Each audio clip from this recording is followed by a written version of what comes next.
everyone, and good morning. We're just going to wait a couple more minutes as people join the webinar, and then we'll kick off.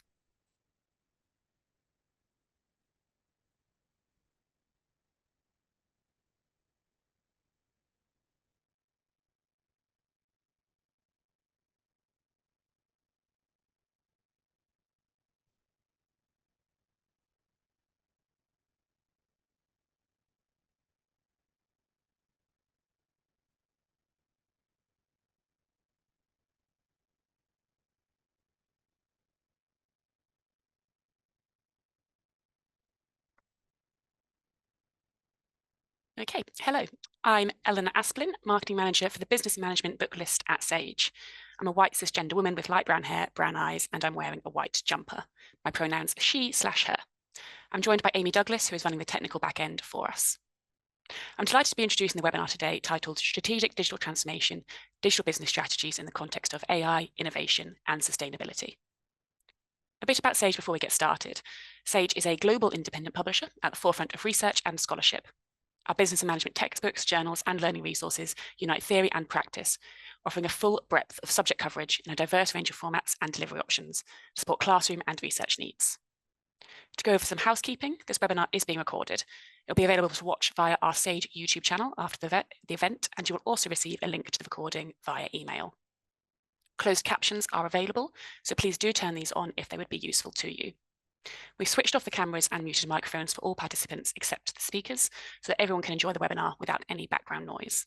The chat box also won't be available during the webinar. However, there is a Q&A session at the end of the discussion, and please do add your questions via the Q&A function. Questions were also submitted in advance, so if you've asked these, we will get round to those at the end, and any we don't get round to answering today, we will be answering after the event and circulating those to you. With that, I'd like to introduce your speakers, Professor Dr. Marc Peter and Dr. Johan Lindeque. In today's webinar, Marc and Johan will be drawing on their research and new book to discuss strategic digital transformation. They'll be exploring how organizations can approach change with purpose, aligning technology, innovation, and sustainability to drive lasting impact. If you haven't got your copy of the book yet, you can get 25% off Strategic Digital Transformation from sagepub.co.uk with the code on the screen. Scan the QR code or visit the URL directly to get your copy. Unfortunately, this code will not work in the US and Canada. So without further ado, I'd like to hand over to Marc and Johan for the discussion. Fantastic. Thank you so much, Eleanor, for the introduction, and welcome to the Strategic Digital Transformation Seminar. We hope that today we'll be able to provide you some tools, background information, but also clear insights on how to enrich your teaching and potentially with the new textbook. We'll take you through the background, what the origin is of the new textbook, but also we'll focus on the strategic action fields of digital transformation, link them to AI strategic opportunities and to innovation and sustainability, but we also will provide some information what is in that textbook. And we hope that especially with these 4 topics, there will be a lot you can take into your own curricula, into teaching, and into practical engagements with your students. Let us start with the 2 of us. I am Marc, the digital prof. I primarily have a commercial background, having worked for 20 years in large corporates, including eBay, E-Trade, and LexisNexis, and only for the past 10 years have been in academia, currently teaching at the University of Western Switzerland, Hessel, but also in the US at Simon Business School in Rochester, New York, and in Australia at Charles Sturt University.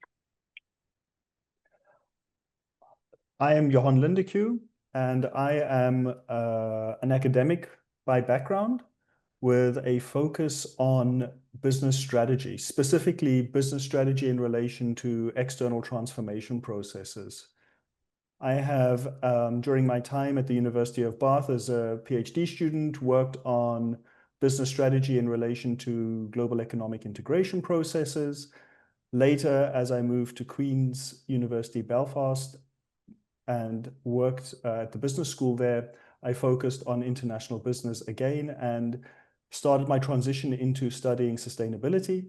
Later at the University of Amsterdam, I worked on the European sustainability transition and how energy companies were responding strategically to those processes. And for the last 7 to 8 years, I've been working with Marc on business strategy and the responses of firms to the digital transformation of society and the economy at the FHNW School of Business in Switzerland. Let's start with background information. So why did it happen that this brand new textbook will be published and available to you now? It all started in 2017 with an investigation into the digital transformation phenomena. We surveyed 2,500 small and large organizations and inquired about their strategic initiatives, which they have to succeed in digital transformation. 4,200 strategic initiatives were provided, which we manually coded, and through that identified the 7 action fields of digital transformation, which forms the basis of the book, and we'll walk you through these today. In addition, we published a practitioner text that guides managers in digital transformation, and today a text is available to engage in teaching with your students. So let me start with the background or the story, how we engage both professionals but also students in trying to understand the evolving landscape into the digital age. And I'm sure you've seen that before, the 5 industrial revolutions. And it is interesting to see here that at every point of time when new technology emerged, organizations had the need to update their strategies to remain competitive, but also created new products and services, and new roles emerged. And in the 4th industrial revolution, which has only happened, and the term was only coined about 15 to 18 years ago, we had the phenomena of, first of all, digitalization with strategic changes, and with that, cyber physical systems emerged. And again, 15 years ago, companies started to realize that their business models, but also the way they recruit talents and motivate employees, had to change. And for the past 2 years, we've moved into the 5th industrial revolution, driven by interoperability and a new technology leap towards AI, which again showcases the need for a strategy update. And with that, our new textbook has emerged and is linked to the 4th and 5th industrial revolution phenomena. When Marc and I started the textbook project, we knew that we had both 2 pieces of the puzzle, a sound understanding of the academic foundations, established theory around business strategy and transition processes. And we also knew that we had a validated tool set. And so in this textbook, we had a clear mission, is to align this academic insight and deep rootedness in established knowledge with our validated tools for enabling the digital transformation of firms in practice. And so bringing these 2 worlds together, we will start with the action fields of digital transformation and an insight into teaching from the past couple of years, which shows that while we're still teaching strategy development in the traditional sense, with a strategic analysis followed by a discussion on opportunities and threats leading to strategy options, scenarios, and strategy formulations with implementation and control following, we realize that businesses don't follow this approach. Most small businesses, but also large corporates, simply don't focus anymore on strategy development in the traditional sense. And it's also hard to motivate students in engaging with that more traditional approach. And this is where our investigation into the strategic action fields provided a more agile, lean approach, basically by providing the strategically relevant topics in the digital age in a different way through an engagement with the 7 action fields. And these 7 action fields for many smaller organizations are an alternative to traditional strategy development, but it is also a topical input into traditional strategy development, as with a discussion around the 7 action fields of digital transformations, organizations ensure that they captured the essence of the key strategic topics in the digital age. And so let me take you very briefly through these 7 action fields. As mentioned before, our book is structured along these 7 action fields, and we start similar to traditional strategy development with the market and with the customer. And here we're trying to understand how firms can their customer-centric strategies, how they improve the customer experience. We look at various tools from personas to design thinking to customer journey improvements, and engage with the customer as a starting point to identify those needs in the market that companies with a meaningful value proposition will be able to cover. In the action field of digital technology, we look at technology acceptance as an overarching model in various ways, but also how technology innovation can be implemented in firms and how to capture technology innovation in an organization through a technology radar, for instance, or through an engagement with technology together with teams and customers in formats such as proof of concepts or pilots or an MVP. In the action field of data and cloud, we focus on the availability of data, both for operational purposes to improve processes and drive process automation, but also to leverage data to develop new strategic product add-on or service components that can only be driven today through data. And the focus is driven by data protection law across the globe, a generic framework of data protection laws that need to be implemented in strategy development, leading to a data management plan, which, as presented here, will capture data sources, but also data use and links them to data privacy requirements, together with the cloud as an interesting digital technology infrastructure to manage data.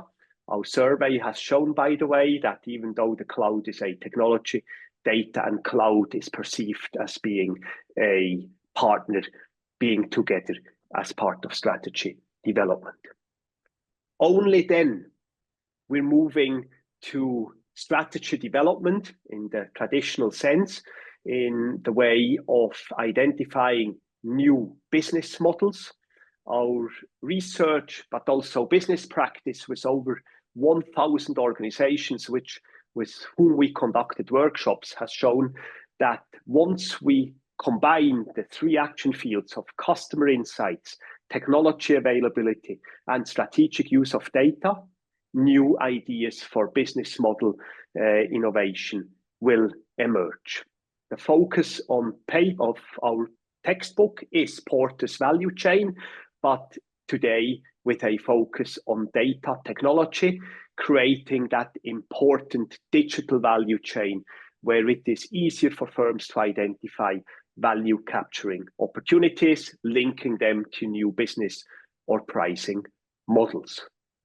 We then investigate internal factors, more focused on process optimization, linking to operational excellence. We provide a step-by-step approach to identify digital process candidates. We show how they can be automated, but also link the operational excellence chapter, for instance, to management system frameworks commonly used in business practice today. This then leads us to, again, an internal factor of digital leadership and culture, on new work and how to build digital capabilities linking to the organizational strategies.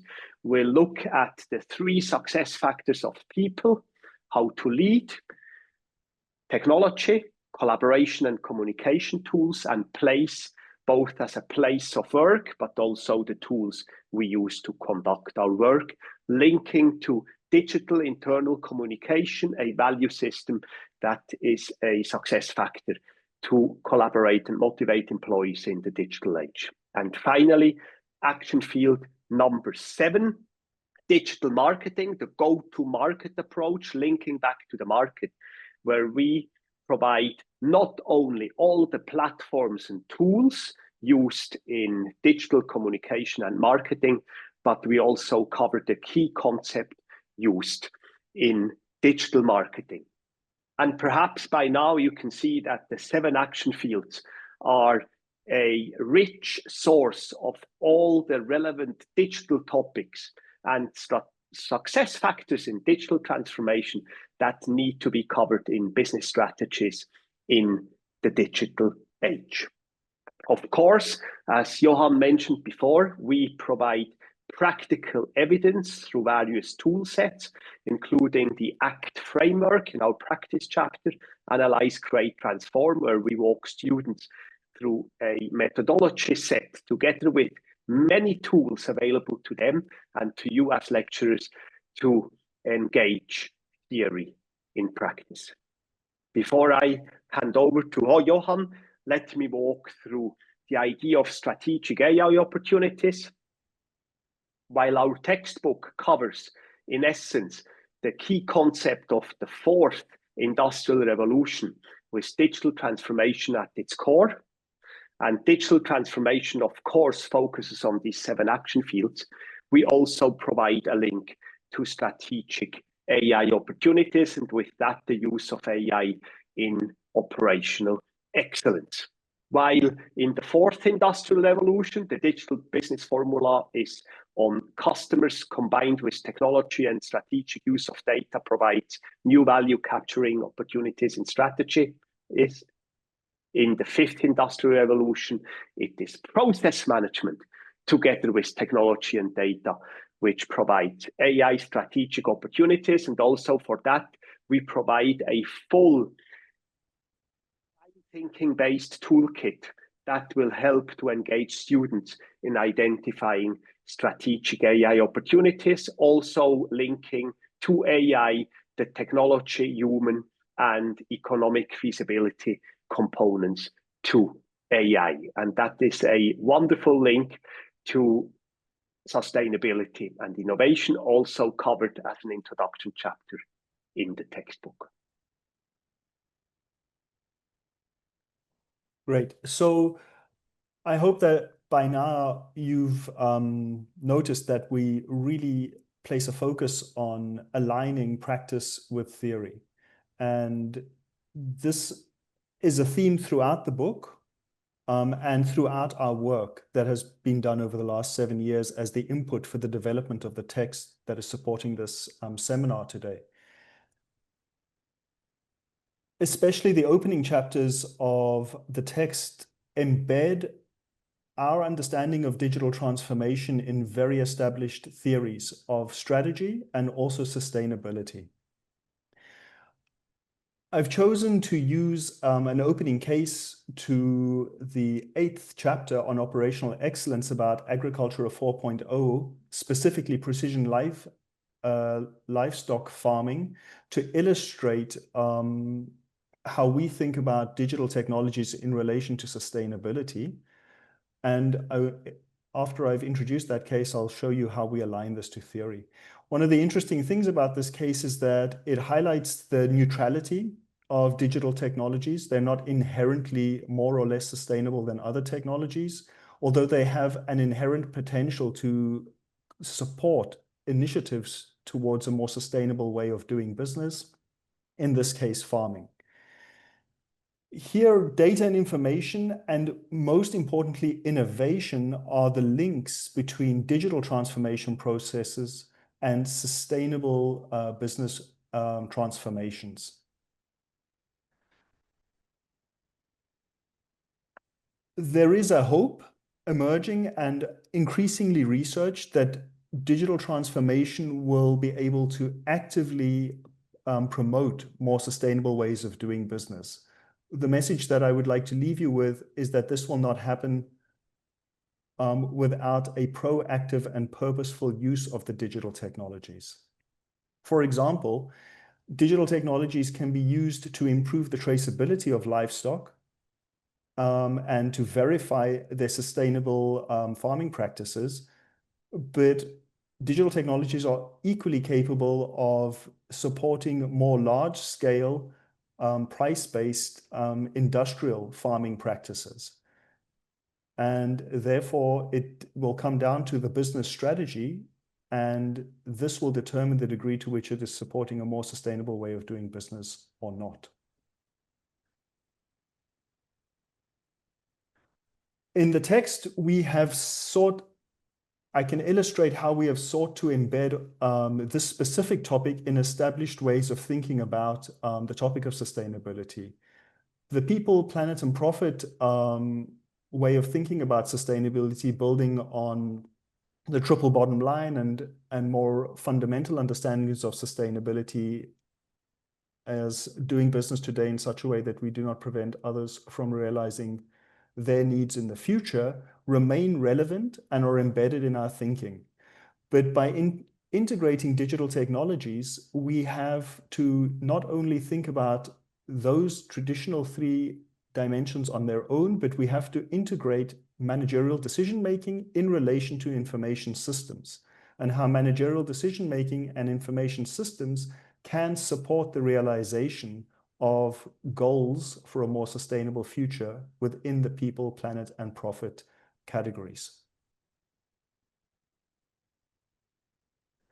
Finally, we are also actively seeking to frame our understandings of sustainability and how they relate to the digital age and digital transformation processes by showing how the 3 Ps can be related to systems thinking and the Sustainable Development Goals of the United Nations. By doing this, we seek to highlight that digital technologies can promote more sustainable futures by thinking about how they affect stocks of desirable and undesirable outputs, and how they influence the flows of resources between the economy, society, government, and the natural environment. We think that if we take this approach and think strategically about how digital technologies can be leveraged, a more sustainable future is more likely to be realized through the symbiosis of digital and sustainable transitions. Thank you, Johan. And that leads us to the new textbook and how we try to integrate these concepts in the textbook. It is structured around 4 parts with 12 chapters. Part 1, as Johan just outlined, is on sustainability innovation, but also provides traditional strategy development linked to the new digital context, and with that we link theory into practice for the digital age. Part 2 of the textbook focuses on the before shortly presented 7 action fields of digital transformation. We provide theory, we provide the tools, but also in each chapter at least 2 cases. Chapter 3, we show students how to now apply theory in practice. We'll not only covering the success factors of strategy implementation in the digital age by, for instance, proactively identifying barriers and challenges, but we also speak about the success factors of project management, change management, and digital leaderships, and provide a full understanding of project management planning and implementation together with the toolkit. And finally, chapter 4 includes the case studies, where from 4 case studies are provided in the textbook. These 4, as an example, we have the city of Lucerne. We've chosen Lucerne because it's well known across the globe for its beauty and with many tourists coming to Lucerne each year, but also because the city of Lucerne for many years now has a digital transformation team with digital transformation business consultants and creates both a smart city strategy, but next to it, a digital transformation strategy, a wonderful case for government digital transformation. We have the case of Switzerland tourism, not only because we're both based in Switzerland, but because Switzerland uses influencers, as you can see here on the picture, well-known influencers, and together with social media and content marketing linked to marketing automation on the Switzerland tourism website, provide a wonderful case for social media, content marketing, and marketing automation. And finally, 8 additional case studies are available from the US, from Australia, Malaysia, but also from Switzerland, again, linking to the concepts in the book, but also linking to the action fields of digital transformation, such as the case of a software company, Autodesk in Asia Pacific, from Australia, a case focusing on marketing automation. We have Blackroll, a company in Germany, well-known and famous for its various foam rollers supporting the health industry. They are also sponsors of many football associations and clubs, and their focus is on building digital apps available on app stores, but also on expansion in over 50 countries through e-commerce, a very interesting case of a small European business going international. And then finally, a Swiss case, a mineral water company launching new healthy mineral waters. And again, you can see here with not only famous influencers supporting the organization, but in this case, Dan Wawrinka also as a shareholder of the business, showing how to innovate and utilizing digital platforms and digital marketing in the digital age. For many case studies, we provide additional videos with the Chief Digital Officer of the city of Lucerne, for example, but we also provide additional teaching PowerPoint decks about the case organizations. The cases that we've presented are actively integrated into the textbook. We have the expected opening short cases for every chapter in the textbook, but we also refer to specific cases that we think, specific cases that Marc have just mentioned for different chapters so that the right case can be picked for each chapter. And we have a set of questions at the end of every chapter to support your use of those cases with students. But we've also set the questions up in such a way that you could also allow students with this textbook to pick their own cases and to analyze their cases using the same set of questions. We're seeking to maximize the flexibility with which the knowledge can be applied to a practical case.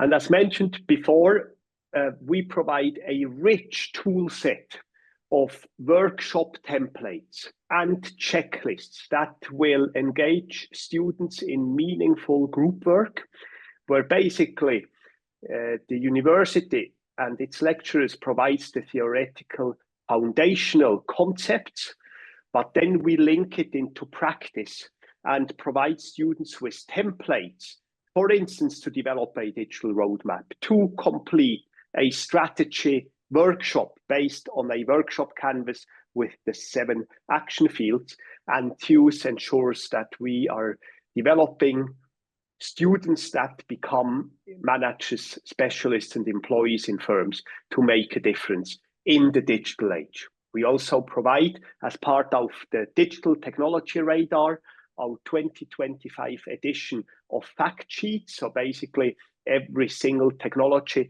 has a fact sheet that, again, for instance, helps students to pick 2 out of 12 relevant technologies in the digital age and links these opportunities from digital technologies to strategy and business model innovation.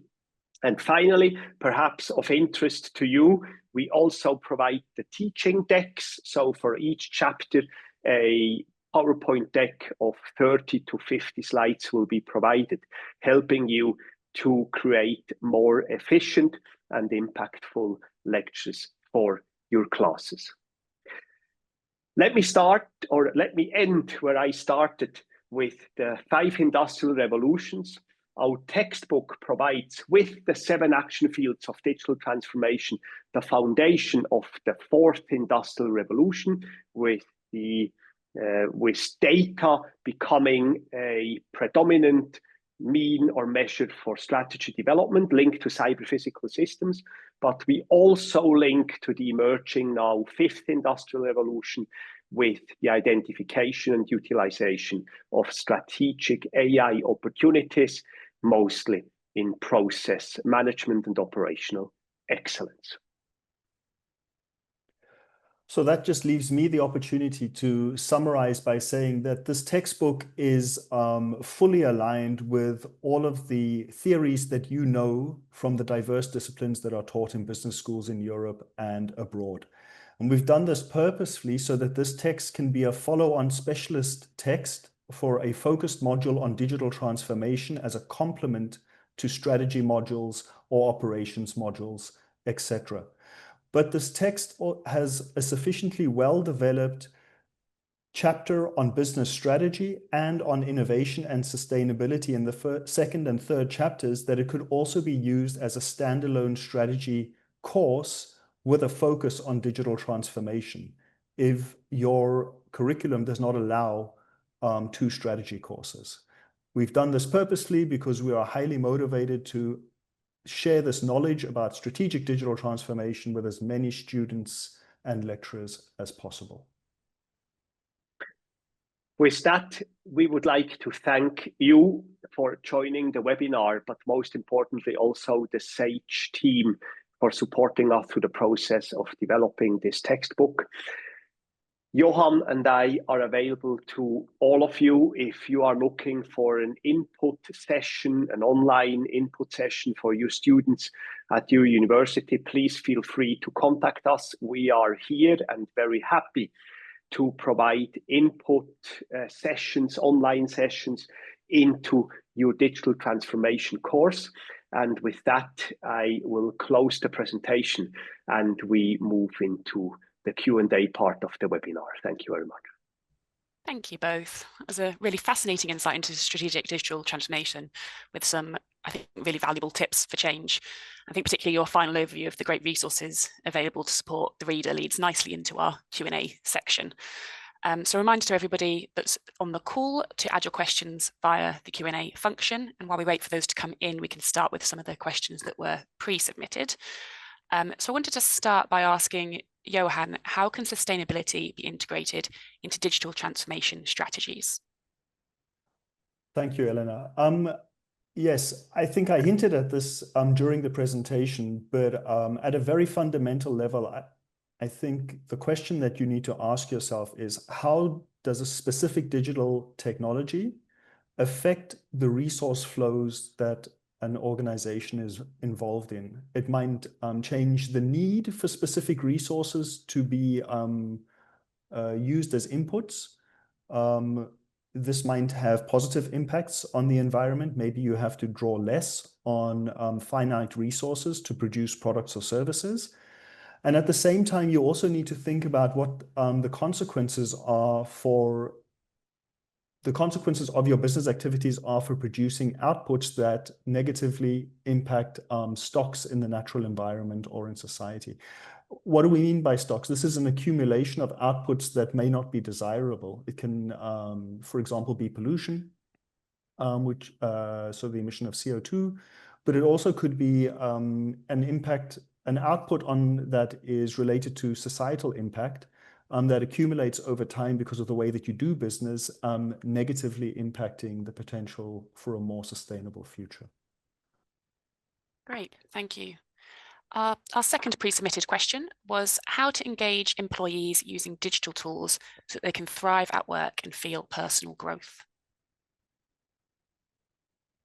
Johan, did you want to yeah, start? I can take this one happily again. So the way I think about this is that we can use the technology acceptance model of Davis to think about this in terms of the perceived usefulness and the perceived ease of use of the technology in the day-to-day working experiences of employees. So if a digital transformation process is taking place, of course, leadership has to establish a digital culture. Has to get employees on board with the transformation processes that are taking place.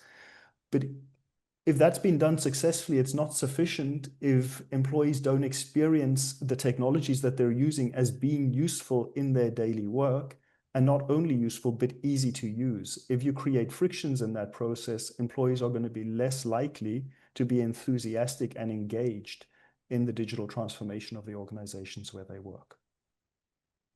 I might add to that we also cover that aspect in our chapter, Strategic Action Field number 6 on digital leadership and culture.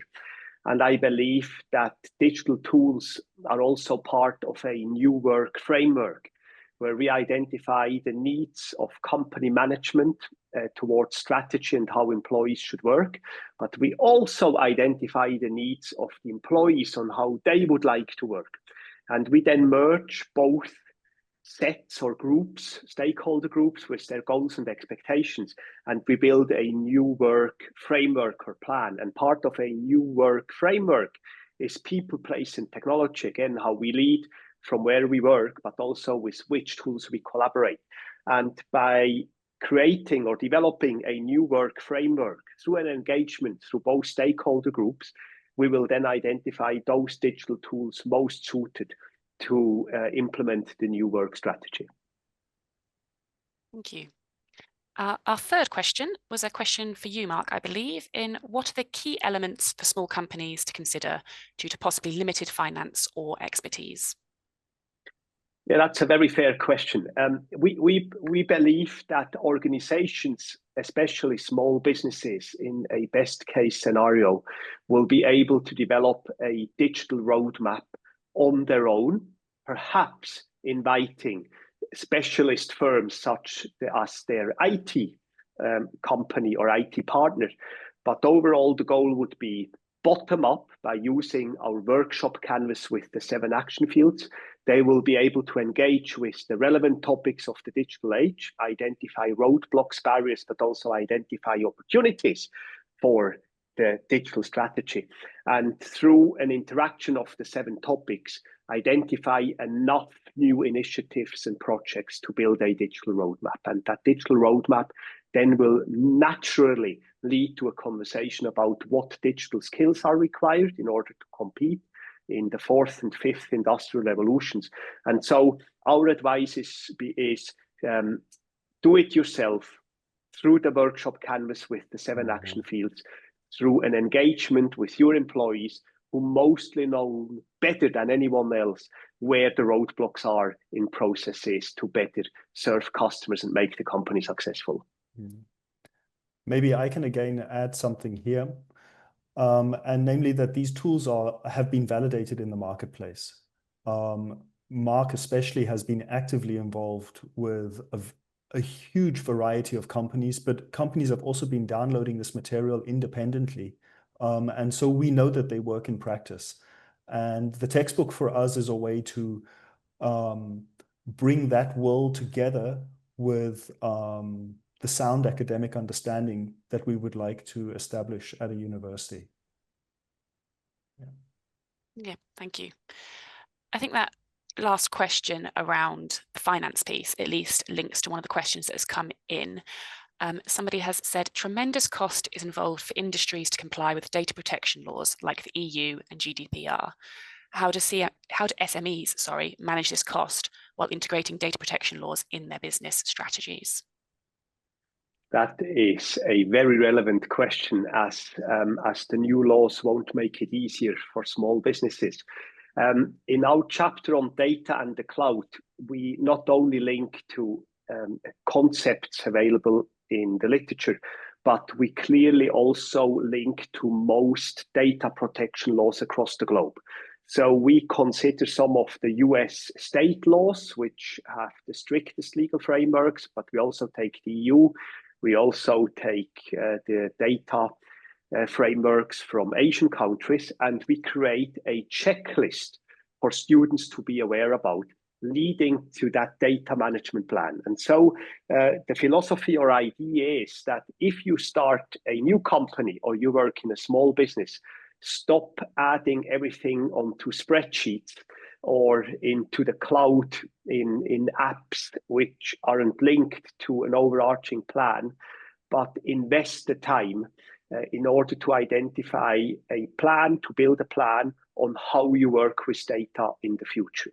And by taking that checklist and by using the data management plan framework, every small business will be able to engage with that. When we speak with board members or C-level team members, we basically tell them, hey, with the 7 action fields of digital transformation, you have enough content to run the strategy workshops for the next 1.5 years. Pick a topic where you see the highest opportunity or where you currently have the high pain point, and start engaging with your management team and employees a journey of investigation and discussion to build the foundation for the digital age. And through that, bottom up, again, using the workshop canvas for digital transformation, also data is a strategic initiative which hopefully should become a priority for many firms in the age of AI in 2026. Great. I know you've said that you have the digital toolkit, so everybody can do this themselves within their companies and engage their employees. Somebody has asked, would you recommend to engage an external consultant to formulate the digital strategy, or can an SME do this in-house? Maybe I can jump in there first. Yeah. One of the things that has emerged in our research is that there are always thought leaders inside the organizations. And I would suggest that even in small firms, there is going to be a manager, an employee who's highly motivated by digital transformation. I would suggest the first step is to find out who that person or who those people are. These are important boundary spanners. They bring new ideas into the organization, but they're also highly motivated to bring about change.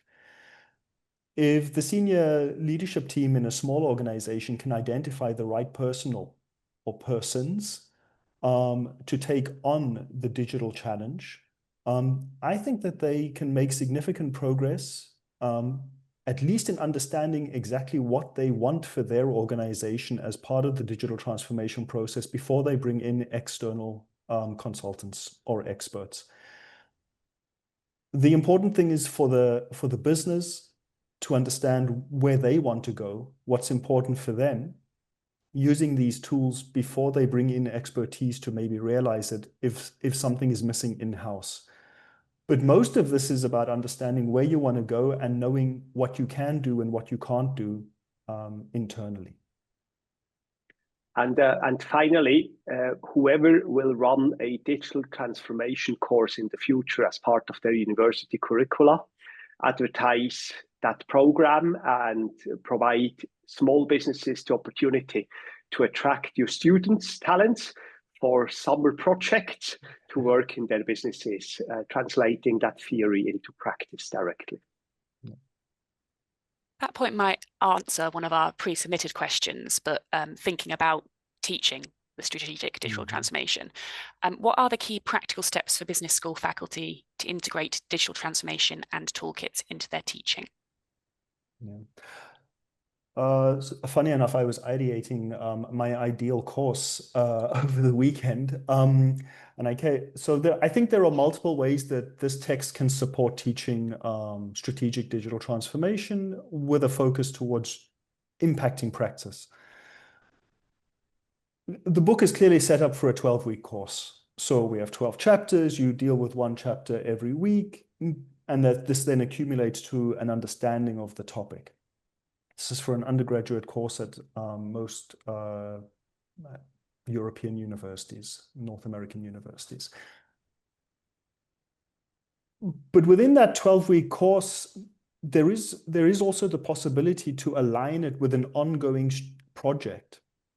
And when you start to do that, you need to think differently about how you introduce chapters 11 and 12. Because 11 and 12 precede the practical work on making recommendations for a digital strategy. So that's a little bit difficult, in all honesty, with a 12-week course where there's 2 hours a week, because you also have the first chapter. So maybe you want to deal with one of those chapters in the second week. And so you want to insert those 2 chapters in week 2 and then proceed with the academic knowledge to accompany the project work, but they've already had the input on the tools and the praxis of doing strategic digital transformation. Over the weekend, I ideated a 6-day full 6-day course for an MBA class, for example, as a focus module, or maybe as a corporate training module, where in the mornings you do the theory and in the afternoons you do the practice work. And so I think one of the strengths of the textbook is that there are different ways for you to arrange the chapters, the content, so that you can align both the theoretical knowledge with the practical work on actually doing strategic digital transformation thinking for a business, a focus case, if you like. My observation in universities across the globe is that digital transformation in general business administration courses are an elective, and only in those courses where technology and strategy is a focus, they become a mandatory module. As Johan mentioned before, the textbook would also be sufficient in theory to cover a generic strategy management course with that textbook as a mandatory course. So instead of teaching traditional strategy development, it will be strategy development in the digital age.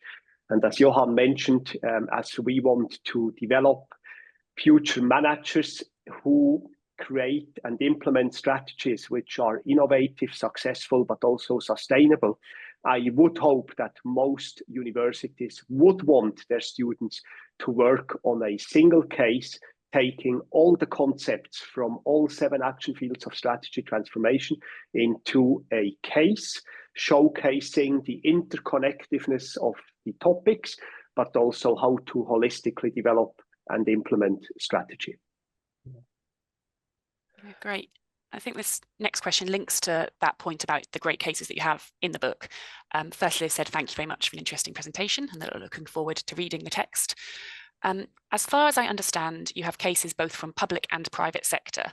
Apart from the apparent differences from the sectors, are there any stark differences between the adoption of technology, given the differences in the incentive models in the different sectors, i.e. private sector having often a monetary incentive and the public sector having other citizen-centric incentives?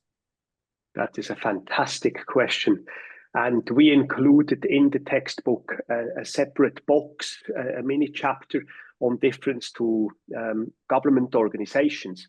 And if we briefly walk to the 7 action fields, we'll see that customer centricity is more or less the same for public or government organizations, but their stakeholder groups are more diverse. So for instance, for a city or a region, they also have tourists, travelers, and people in transit, whereas a corporation focuses more on the paying customer.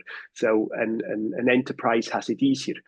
Technology and data, however, are the same. And we see in business practice that when it comes to digital technology innovation, in some cases, government organizations have a much higher maturity and a higher interest in technology innovation, purely driven by cost efficiencies or through the large-scale management of data, for instance, in geographical information systems. But technology and data are more or less the same.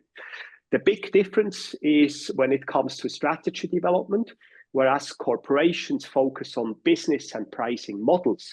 For government organizations, it's more on smart city and smart region strategies facing their external stakeholders, but a digital transformation strategy facing their internal process improvement and transformation. Leadership and culture, roughly the same, and also process management, operational excellence. The only other difference then is when it comes to digital marketing. There in government organizations, we speak more about digital communication, rather than digital marketing, because except for economical development agencies, there isn't a lot to market. It's more about communication. But we highlight that in the text. Again, the differences are minimal, but need to be acknowledged. And interestingly enough, if we look at best practice cases, I worked with New South Wales government in Australia. I think they are further ahead than many enterprises still battling digital transformation. So I wouldn't say that government organizations are lagging behind in digital technology adoption. Thank you. This next question has come in. They would like to ask you to share your insights on the resilience of digital systems in the light of examples like Jaguar Land Rover. I don't know the specific case of Jaguar Land Rover. Maybe they could provide a little bit more detail. Yeah, they're a little bit in trouble at the moment. And part of it is linked to value chains, but also global distribution and tax impacts, but also cybersecurity attacks. And we do focus in the technology chapter on cybersecurity as well. We provide an overview of both organizational and technical measures. Our view isn't that our strategic digital transformation textbook provides answers to every case, but we would like to provide the frameworks, topics, and terms to young future managers and specialist employees so they can capture all aspects of digital transformation strategies. And this is why our cybersecurity box or mini chapter is more about cybersecurity for managers in terms of highlighting both technological and organizational social measures to improve cyber resilience. I would say if the management team of these two firms would have read our textbook and build a digital roadmap with digital initiatives, perhaps their resilience would have been much higher. Thank you. This one might link to cybersecurity. They've asked, how do you measure strategic success when AI systems begin to influence or even override human decision-making?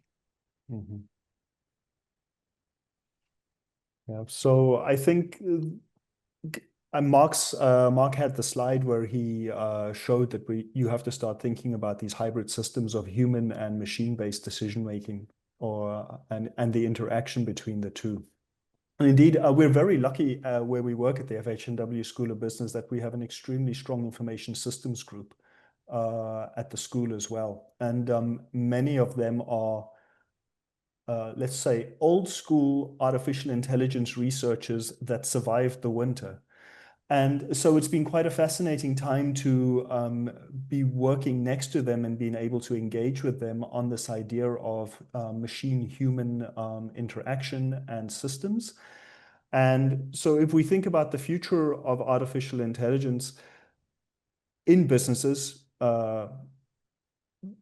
one of the things that becomes clear is that we have different types of artificial intelligence. So we have symbolic and sub-symbolic systems. So that's the degree to which we know what's going on and the degree to which expertise is driving the system. And then we also understand that this is never independent of the human beings in the organization. There's always going to be a need to understand how to optimally integrate human decision-making, human sensitivity for the business processes into those hybrid systems. And I think my answer would be is that you need to come to an understanding where humans are optimally integrated and where machines are optimally integrated and how they mutually support each other. I do believe that AI is very similar to what we experienced 25 years ago when we started to register domain names, had our first email addresses, and in some smaller business, there was only one email address, the info@ or contact@ email address. And it feels that now, 25 years later, to what we experienced at the beginning of the fourth industrial revolution is what we have in AI. So we have a lot of bottom-up movement with team members and employees using free versions of large language models without any IT governance oversight or without a engagement on data privacy protection, for instance. And so I see the fifth industrial revolution with AI. It's a déjà vu of what we had 25 years ago. And so there are now two components to it. First is the identification of strategic AI opportunities, similar to how we used the term e-business 25 years ago. And so it is about capturing strategic opportunity with AI as a new digital technology based on data availability and quality. And secondly, it will for sure, coming back to your question, lead to a new conversation on leadership and culture, on what is the value of human processes still taking place, and with the link to the question how firms will position themselves which have a more human-centered customer service approach, for instance, versus those which rely on AI, and whether the market is willing to pay a premium for that service. And so it's a little bit we had it 25 years ago, let's go through the process again journey, which I think takes place in most organizations right now. I have to smile, Marc, because when I started my undergraduate degree at the University of Bath, we all brought our private email addresses. And the year after that, we got university email addresses. And we had to write them down on a piece of paper. So that takes me back a long way. Yeah, your answer also reminds me of newspaper reporting, which I happened to see this morning about Deloitte in Australia with their report, where they used LLMs without sufficient supervision. And apparently there are refund discussions there you go. the air. So we're all learning, and there needs to be a give and take as we come to understand what the optimal alignment is between humans and machine. Might be a very similar answer to this next question, which is linked to digital risk around, Johan, your point about the email addresses. They have asked, I would like to ask what aspect of ethics, compliance, and digital risk is being managed through the strategic digital transformation as described in the book, and more importantly, your experiences. Mm-hmm. I see that we have a time reminder, so I will provide a very brief answer to that. First of all, we capture all relevant frameworks to these topics. This could be NIST 2 when it comes to technology and cybersecurity. It is the ISO frameworks when it comes to quality, operational processes, and excellence. So we cover all the frameworks known in theory and used in practice. And secondly, we are linking these topics to a leadership culture discussion in the respective action field, but also to a sustainability discussion, like Johan mentioned it. I believe that in the textbook, we covered both the more framework as well as culture and value-driven aspects. And in business practice, I see that conversations which we had in the 80s on process management and documentation, as an example, is now a base for any conversations in order to leverage AI. So many of the concepts from the 80s, 90s now find in a new context, in a new scenario, find new relevance in business practice right now. Maybe a final sentence from me, because we haven't mentioned it so far, but I think it's a unique aspect of the text. Not only do we have an entire chapter 3 on innovation and sustainability in relation to digital transformation, but we have made a very active effort to have the second to last or last sub-chapter of every chapter be an active discussion of sustainability, and concerns around ethics are normally captured within that subchapter. Of course, we can't cover everything in the text, right?